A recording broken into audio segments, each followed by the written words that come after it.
Hello, everybody. How are you doing? I hope all is well with you and with your family. So, today I'm going to talk about your exam and also the content might be in your exam. So, it's very important to pay attention and watch this video carefully. The first part, I'm going to talk about your exam condition. Basically, remember which date, which time you're going to have your exam. It's on Monday, right? What time? Go and find out. All right. So to have relaxed mind, to be prepared for the exam, uh, be on the website 30 minutes before the exam. You don't want to rush yourself in the just like exam time and you don't know what to do. You get stressed out. So open the page 30 minutes before the exam. Prepare your doc. If you want to work on the Word doc, open it 30 minutes before the exam. Um, just prepare everything. Have a checklist. I made a checklist for today's video actually. Um, I have to refer to it once in a while and see what I'm supposed to talk about, what I wrote, which is important. So yeah, I heard that copying and pasting is the best. So you make your Word doc, for example, or any type of doc, you can type in and you can save it. And yeah, you write it down, you write down answer, and then you can paste your answer into the box, for example, for your AP Bio exam page. What else I can say? Some say they found out the uploading is better. Feel free, whatever you want to do. Some say I want to write it down, handwrite it, and take a picture and upload it. But again, based on what I heard, um, the basically the copying and pasting is the best way. But again, it's up to you. What else I can say? Uh, I heard that if your computer, your laptop has the Grammarly, not all, most of people they don't have Grammarly app or something that does correct this stuff specifically, not the simple word, not the normal Word doc. If you have that, it's better to disable it because I heard that it will interfere in the pasting or uploading the document. Uh, just be aware of that and be mindful of that. So have a checklist. They said that you do not need calculator, but have it beside you. They said that yeah, you do not need calculator. You're not supposed to draw a graph or do something. Uh, yeah, and but have the calculator. Have a printout of the formula page. At the early time of the year, I sent you the College Board exams that had the formula page. You can just like print it, put the specific page for those formula pages, and print it out, have in front and beside next to you. So they're not gonna give you very crazy formula that which you need calculator, but be prepared for everything. Uh, what else? Yeah, it's about know the date and time, Monday 2 p.m. if I'm not mistaken. Go and search. I have different classes. I have AP Psych and different things. So go and search. At this time, you gotta know what time it is. If you're not sure, go and search it and communicate with your friends about that. Yeah, have a checklist. Have printout. Do not it's suggested. Do not open the online web page. Basically, you do not get a lot of time to go and wander around. You should use your main library here basically, but you can have something printed out or you can download the stuff from the Google Classroom or other resources, having offline, not online, not to open the page in the browser. It may be considered as plagiarism. So have everything ready beside you. Have a checklist again. Now it's about the exam. So question number one in exam is gonna be about the statistics. It's about the data analysis. It's about the scientific method. So it's very important. This is the first question. You get 25 minutes plus 5 minutes for uploading. So do not jeopardize that 5 minutes. Do not just like take a long time, just like 1 minute for uploading. Don't take that chance. Even if you cannot make it after 25 to complete one, for example, one part of the question, forget about it. Because College Board said you get enough points from the previous parts. So basically, if 25 minutes passed, the button inside the website is gonna turn red, which shows that your time is up. When you're typing or doing something in your Word, be mindful of the time, but do not get stressed out. Do not write very short. If they give you 25 minutes, you're not supposed to spend 3 minutes. If you spend 3 minutes, you get the value of 3 minutes points. So don't do that. So question number 1 is about analysis, is about the statistics. You gotta know about hypothesis, null hypothesis, scientific method, what is control, how you compare the set of data. One of the things is important. Let me give you an example. Imagine you work in a lab that you're working on a set of bacteria, and I'm just making it up. That you have wild type that grows normally. Wild type, remember, wild type, it doesn't mean the savage. It means the natural one, what you find in nature. It's not mutant, it's a normal one. So, yeah, it's a normal one. And imagine we have the mutant one. I want to draw a graph. I'm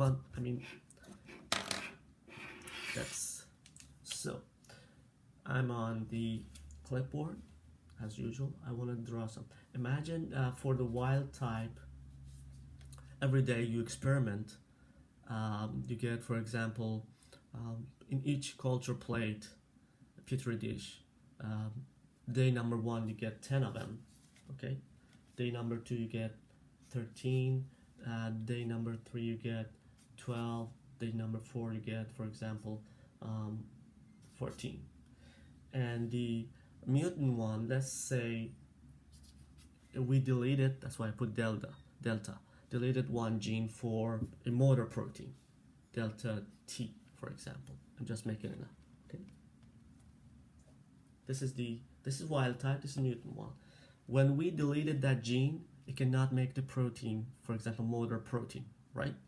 So when we cultured in the petri dish, we saw the first day we got 5, the second day we got 9, the third day we got 10, and the fourth day we got 6. Okay? So I want to say that this shows that this protein is important for the bacterial growth and colony forming. All right.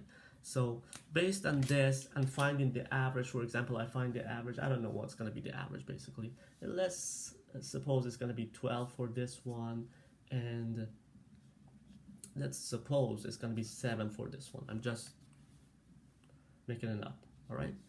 So when I have the average, I can make a graph. You're not supposed to make a graph in your exam, but first question definitely is gonna be 100% sure. It's gonna be about scientific method. So I graph it. I don't forget to put the x-axis and y-axis and the title, and I graph it for the wild type. I get something like, it's a little bit crooked. What did I say for wild type? It was 12, I think. I got to the 12. This is the wild type. And for the mutant one, the delta one, I got to 7, for example. All right. Scientifically speaking, this is not enough, because our experiment could be based on chance. Some data sets could be based on chance. That's why we want to see how far our data set is away from or dispersed from the mean of our data. Okay, so we calculate that mean, for example, 12 and 7 for each of them, but we have to see how far the information, the data set, the data points are away from the mean. That's why we have variance, we have the standard deviation. We calculate that, and based on that we can calculate the standard of error to make the error bar on the top of our graph.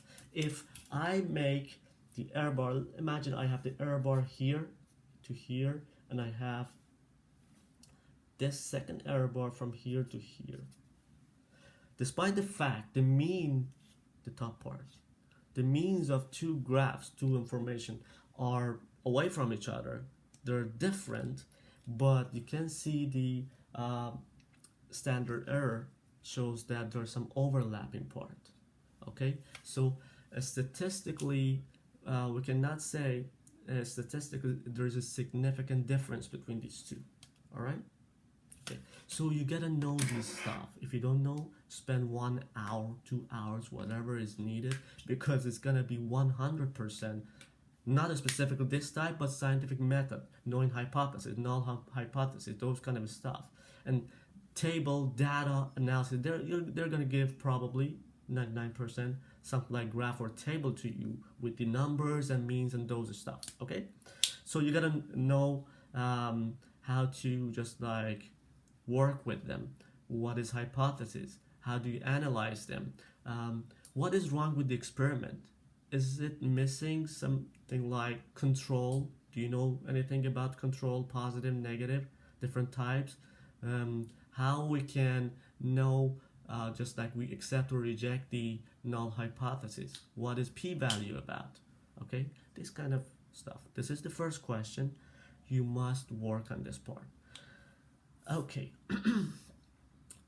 the rest, the question number 2 is similar. It's just like analysis is involved. I mean, not data analysis, but something they correlate with the scientific method, but not like the first one. It's mostly based on the content.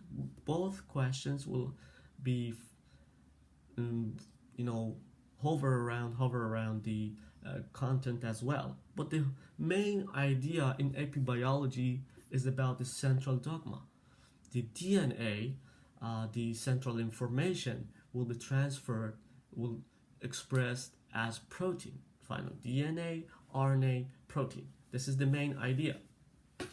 But details, what you have learned during the year, could be inside your questions, and they will use those concepts. So let's focus on some of them. I made something here. So, for example, measles and Stahl. Let me choose different colors.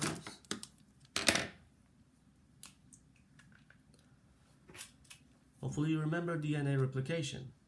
What are the enzymes involved? What separates two strands? And what type of replication do we have? It's semi-conservative, right? When two strands are separated by the help of helicase, right? Helix, helicase breaks it apart. You gotta know those enzymes, SSN, those single strand binding protein that keeps them separated, and polymerases. Whatever ends with ACE is an enzyme. Those kind of information you need to know. For example, imagine they want to assess your knowledge about the DNA, and they want to know if you remember the DNA replication is semi-conservative, right? If you remember measles and Stahl, for example, they put the organism, I think it was E. coli, Escherichia coli, in the solution that had the nitrogen 15. So you have the solution, it has N15. N15 is about the atomic mass, if I'm not mistaken, the addition of the protons and the neutrons together. So normally you have the nitrogen in nature that the E. coli could grow N14, but they put the E. coli in N15. Why N? Why nitrogen? Because if you remember, you gotta know this. In DNA, we have nucleotides. Bases mostly they have nitrogen in the structure.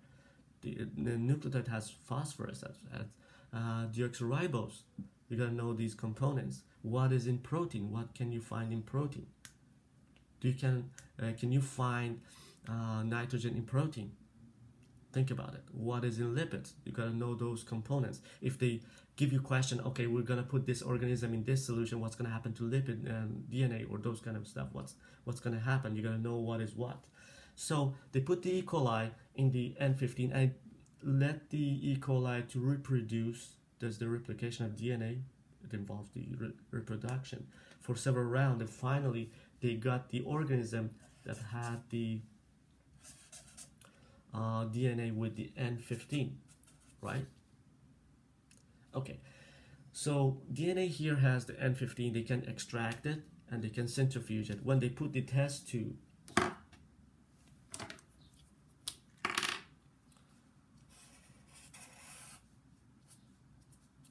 because the N15 is heavier, it's gonna go somewhere around here. You're gonna get the band here, okay? N15. But also you can put it in the another solution with N14 after a while. That's what they did to see what's gonna happen to that. All right, they put in N14. This time, remember each strand is gonna separate, right? All right, so now the nucleosides triphosphate, which will be added, remember from the replication, will be added to 3' end base of phosphate. Here's the OH part, 3', 5'. Okay, 3', 5'. Every time nucleotides will be added to 3', if you remember from the replication.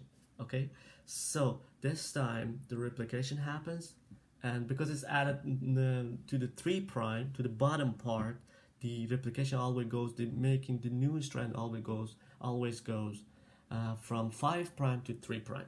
So here you will get the N14. Okay. What if you centrifuge the DNA extract now? What's gonna happen? This time, it's gonna be band is gonna be somewhere around here because it has heavy strand N15 and lighter strand. Okay, somewhere in here. All right. And I'm just exemplifying. I want to show you how just like they can change the different questions based on this concept. That's why I have to remind you about the concept. And you can continue this way. You will see later in another test tube if you separate them again. And then still you have the N14.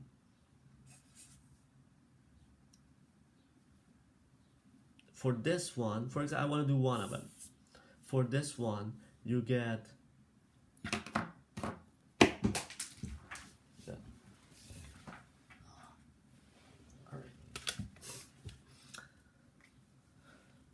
Alright, for this one, you get one more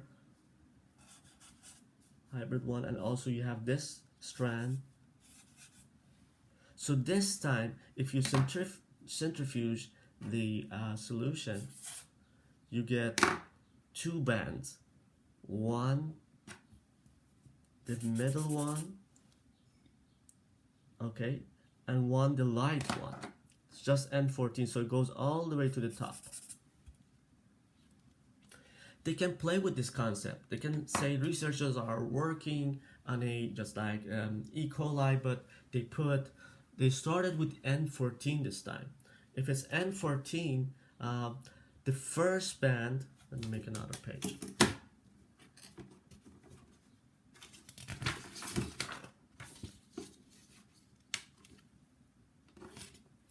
If it's N14, if they came up with the N14 because they put it in the solution N14, what if I centrifuge and extract the DNA and centrifuge at this time?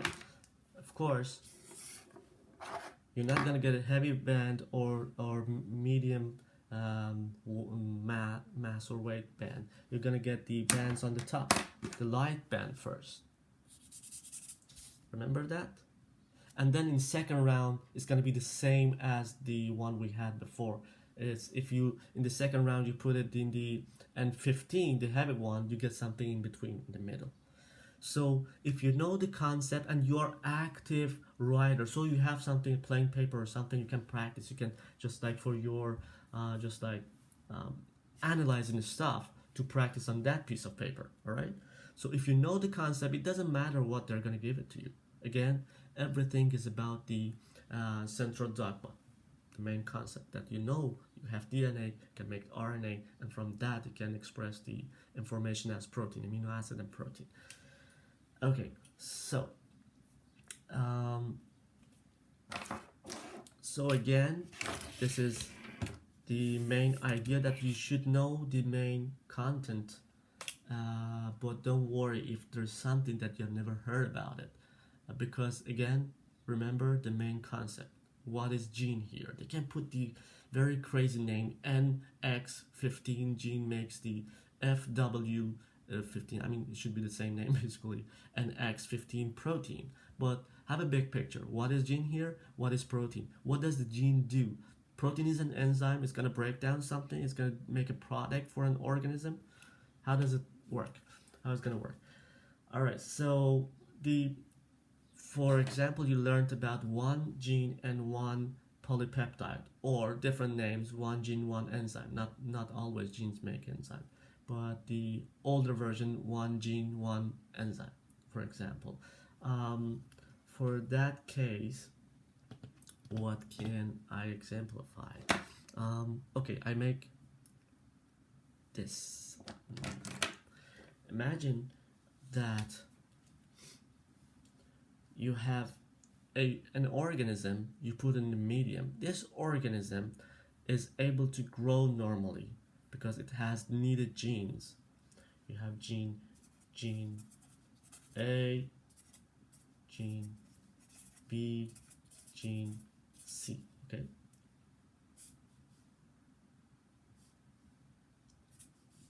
So gene A can turn B to C, and gene B can turn C to D, and gene E can turn D. I mean the product of the gene, not the gene itself. D can turn to E. All right. And this product is vital for the organism's growth. If you remember from the Beadle and Tatum experiment, remember that the final product, you do not need to memorize the stuff. You should have the content, I mean the general picture in your mind that the gene makes the product. For example, enzyme can break down the stuff to make the final product. This final product, for example, for Beadle and Tatum experiment, arginine, okay, amino acid, was necessary for the cell growth. Normally, what was the name? The minimum or minimal medium or nutrients was enough for the organism to make the final arginine. But imagine what was the that just like basic vitamins and nutrients can turn into ornithine here, ornithine. And then if there is an enzyme working which needs, the gene is safe here. If you shine UV light on your petri dish of the organism like E. coli, whatever, and they get mutant in this gene, it cannot make the final product arginine. Okay, so gene has problem. There's no enzyme. There's no C here to, by the help of this gene and enzyme, by the help of this enzyme, turn into D. So in this case, if this gene has problem, you have to basically you have to provide them with the ornithine. So if that mutant, you provide ornithine in the medium, it can grow and make the arginine, the cell growth or division, whatever is needed, it's going to happen. What if this one is malfunction? Think about it. They can give you questions like this, not necessarily just like Beadle Tatum, but the concept is the same. If this one has problem, you cannot make D, so you gotta provide this. Okay, you gotta provide this in the medium to make the final arginine. So ornithine, citrulline, if I'm not mistaken, and arginine at the end. And what else I can say? So you see the gene, I mean the DNA and protein at the end, central dogma. But that gene is important to make something as RNA and be expressed as enzyme, any type of protein. Not all genes will turn into protein. Remember the non-coding RNAs? The coding RNAs, the mRNA, will be expressed as the protein, but you have non-coding RNAs like ribosomal RNA, just the RNA, it's not going to turn into any protein, or microRNAs, if you remember, a small interfering RNA, siRNAs, um, microRNAs, we use it in the lab to suppress, inhibit the gene expression. Go and find out. I don't know which page was that, 356 or something. I don't remember the page. If you don't remember the content, go and read about it. And also we can talk about the two most important factors. Content area in AP biology in this area is about the lac operon and TRP or tryptophan operon. You must know that these two, in previous years, every year, well, we had the full version. They gave questions about the lac operon and tryptophan operon. I want to give you some information. So imagine, let me find my marker. Imagine we have the DNA here. Okay, piece of DNA. You have the exons here. I'm talking about prokaryotic cells, and I want to show you the operon or operon, if you remember it. If you don't, go and study it. Spend a lot of time during the year. A quick review will refresh all the memories. So, if I'm not mistaken, it was Z, Y, and A. Okay, these three. But remember, the operon had the let me use different things.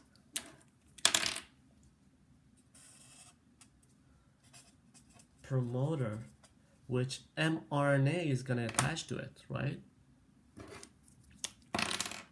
mRNA. Sorry, DNA polymerase, not mRNA. DNA polymerase that does the polymerization is going to attach to here. DNA pol. For example, DNA polymerase is going to attach to the promoter. Also, there is a part inside or a little bit downstream before the genes, executive part of the genes, exons. Not executive. And we have the. Let me grab marker. Operator here. I know it's a little bit tiny, but here's the operator, and here the suppressor activator can attach. All right, so suppressor can attach here. Sorry, repressor can attach here, right? So if a repressor is here, you cannot express the gene and have the enzymes for this is the lac operon. The lac operon to break down the lactose. The enzyme, if I'm not mistaken, was beta galactosidase, which turned the lactose to glucose and galactose. Lactose is the disaccharide, if you remember. But if there is no lactose around, you don't need to have these, operon to be expressed as the enzymes needed or proteins needed. That's why a repressor will attach to it and blocks it. Who codes for the repressor? Well, upstream here, upstream here, you will have the I here, inhibitor, that codes for the repressor. So remember that, you got to study that, you got to see what if it's coupled with the glucose, what if glucose is around, what is CAP, what is cyclic, what is the role of cyclic AMP here, lac operon, TRP, tryptophan operon. You gotta study about them.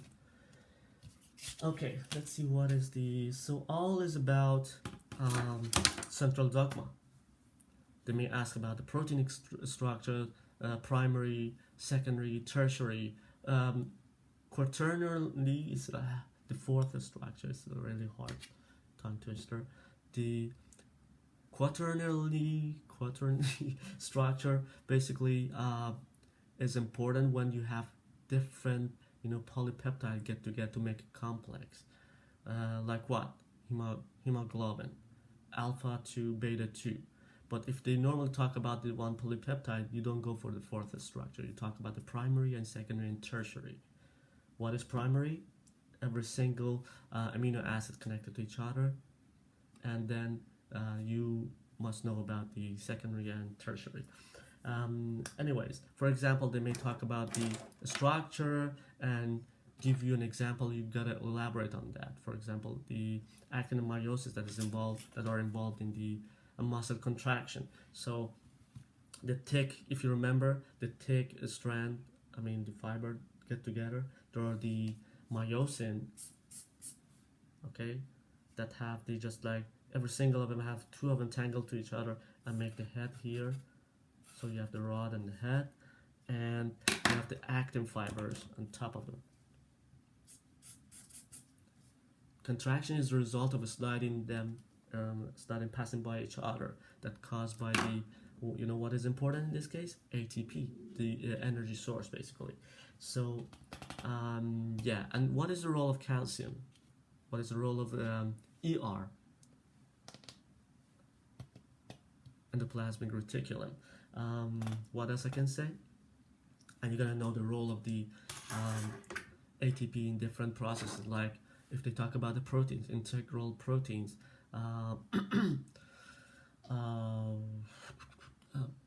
like sodium potassium pump.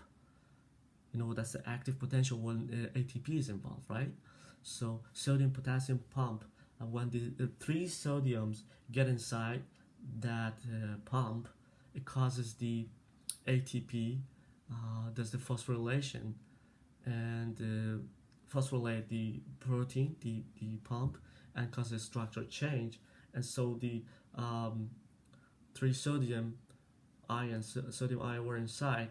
Now, because of the phosphorylation, it changes and sodium will be free outside. This causes the two potassium connects to the pump, and again this connection will cause another ATP hydrolysis and phosphorylation, and the potassium will be released inside. So, which is important, the sodium potassium, one of the main role is the holding the resting potential.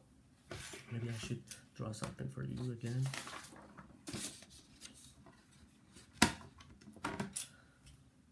So what is potential difference between the charges? So if you have this nerve cell here, when you put more sodium outside, 3 sodium out and 2 potassium in, both are positive, but this causes the difference. So mostly inside gets more negative, outside more positive. Beside this different protein, just like pores, cause the resting potential. So if I have a graph, if you remember, potential in millivolt, the voltage, and the time, just like millisecond around. If you remember, this negativity, this resting potential is about -70, okay? -70 millivolt.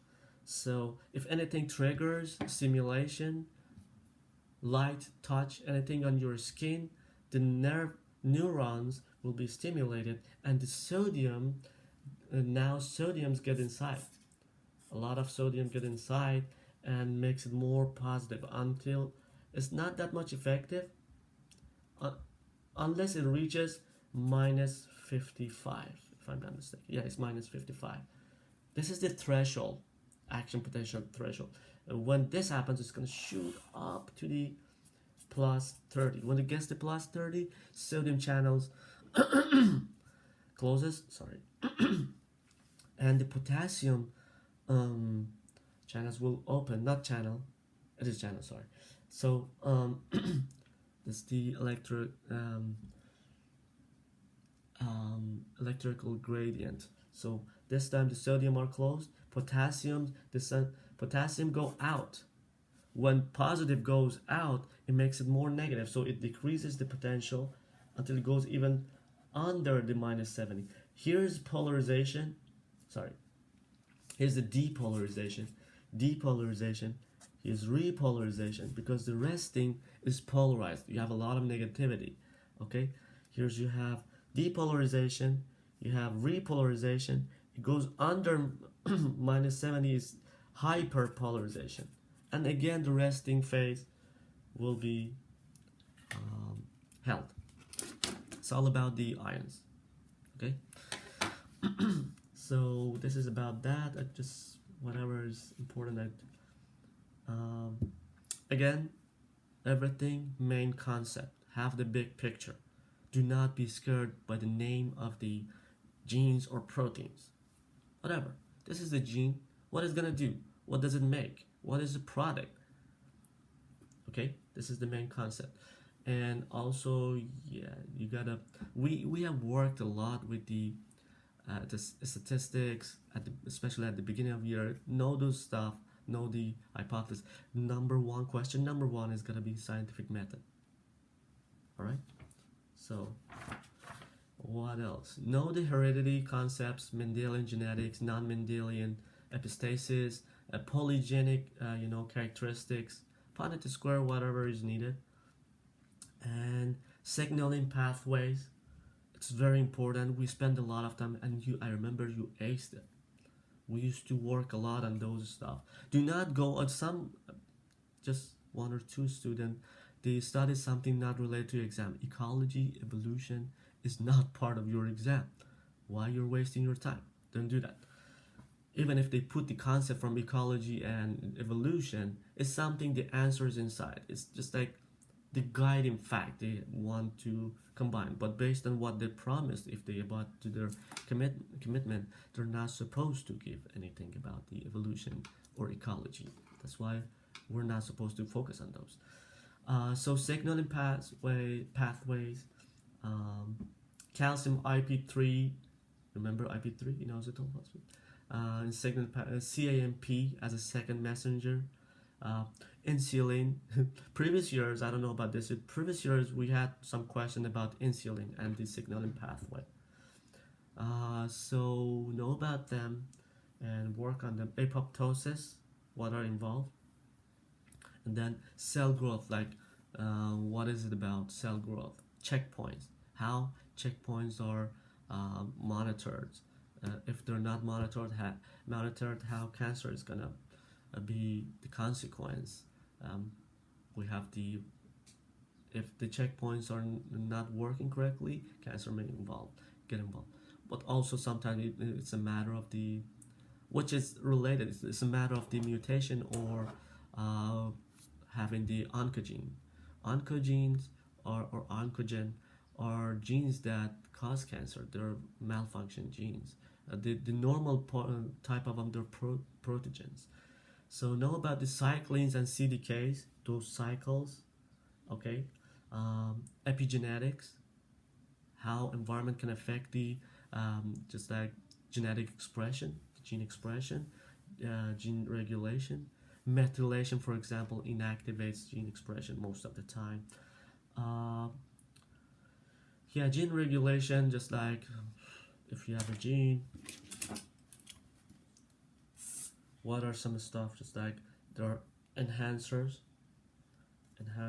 upstream or could be downstream of the genes that they're supposed to be expressed. Enhancers here upstream, just like, can you see it? If they are the genes, you can have it upstream of the genes. Here enhancer are just like, what do we call that? Distal central elements. Distal central elements.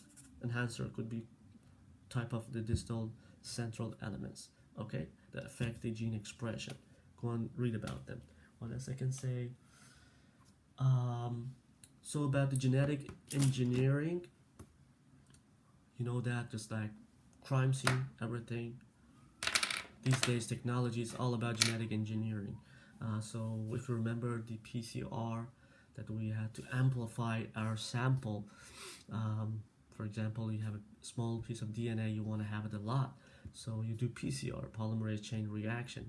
You get it? Just like separate, it's a process PCR, you put it in the machine gets heated up and around 95 Celsius degrees, and separate two strands, and now each of them, they could be used, and you have already information about what you're gonna amplify, and you put a specific primer, that is specific part of DNA that you want to amplify, that part will be amplified. So you put the primer, but primer is not gonna attach to the DNA if it's so heated up. You're gonna kill the primer. Well, basically, that's why we use attack polymerase. Um, I mean, I'm not talking about the primer. I'm talking about the polymerase. If the temperature is high, the polymerase that it's supposed to make the extension of the DNA based on the nucleosides available. Um, so if it's heated up, the polymerase cannot work. I'm trying to just like focus. Um, but we have a special polymerases, DNA polymerases that came from the um, thermolabile bacteria. For example, they found them in the Yellowstone hot springs. Taq polymerase is one of them that you can use, and it can tolerate the temperature. Annealing is the next step after denaturation, separate annealing, connecting the primer. You know the DNA replication needs primer, and primer is the RNA, it's not DNA. RNA uh, polymerization does not need the primer.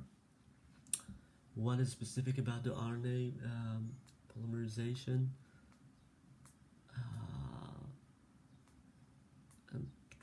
If I remember, I will tell you. Yeah, but you do not need the primer for RNA polymerization. Mm, okay, so annealing, when the primer attaches to the strand, separated strand, and the extension is the 172 Celsius degrees D. So first heat it up, lower the temperature, and then heat it up a little bit for extension. Heat it up to separate the first part of the PCR, lower the temperature, primer attaches to the strand, and the third part, goes in the middle. Heat it up a little bit, not very high, to just like polymerase, extend the mix the new strands and make a lot of them. Why in COVID-19 I gave you we use RT-PCR. Why we're trying to do the reverse transcription? Why we try to make the DNA out of the RNA? You know, the genetic material in COVID-19, the new novel coronavirus, is RNA. Because first of all, even if you have a lot of RNA is not stable.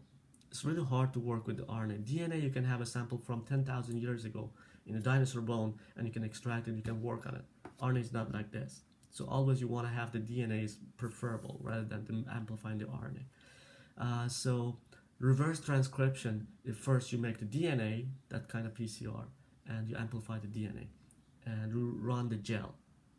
We did in the lab, the electrophoresis, based on the DNA, the nucleotide has phosphate, one phosphate. So it has negative charge. So DNA is trying to go toward the positive pole of the electrophoresis cast. That's the force that separate them. But there's some obstacle, physical characteristic. The size of the bands, the PCR fragments are important. Okay, all right. So size of the bands that you have, the size of the DNA pieces that you have, they're gonna make the band later. Causes them, some of the big ones, to stay close to the initial point of the electrophoresis, and the small one, goes all the way to the end. All right, and you can see it if you use the UV or different methods. And you know that the transformation, let's talk about another genetic information. So you can put piece of DNA in another, just like genome, and amplify that in new organisms. That's why we have transgenic organisms. You can clone just like your desired piece of DNA. You can put, for example, insulin making, let's put it this way, insulin making gene from human inside the plasmid, the extra part of the bacterium, plasmid of the bacterium or bacteria, to amplify that. Okay, this is about cloning. So, and bacteria can take some information from outside and and get resistant, for example, to the antibiotics. That's why we have the MRSA, penicillin resistant, bacteria. I forgot the names. I used to work with this stuff. Anyways, so yeah, we have worked with the FRQs a lot. Don't forget the scientific method. I found out you're very good when we had the full version, multiple choice, and the FRQs. I found that you're good at the FRQs basically, and I read your assignment.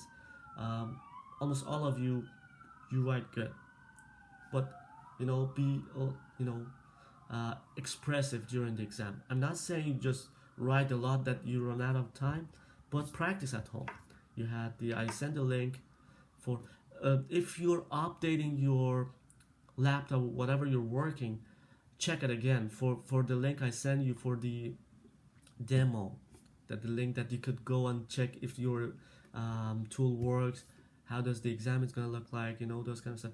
Check your instrument. I mean the device, not the instrument. Yeah, just study enough. If the most of the stuff I say to you is not, you cannot remember that much, spend at least 10-11 hours at least each day to the exam day, which is a Monday. So yeah, this, if you do not remember something, a specific information is in the question basically. All right, and yeah, that's it. Don't worry about anything. You will ace it. I'm sure that you will ace the exam. Hopefully I did not. Yeah, I went. I went over all the. Just I have the checklist too for your exam. Be on 30 minutes before the exam. Don't get stressed out. Okay. You're all good. All of you are good at writing. The multiple choice were your choice questions were your problem, but the writing is easier for you. And again, scientific method, data analysis, null hypothesis, prediction, identify, justify. Remember these words: identify, justify. Go and practice. Good luck. I'm waiting for your good news.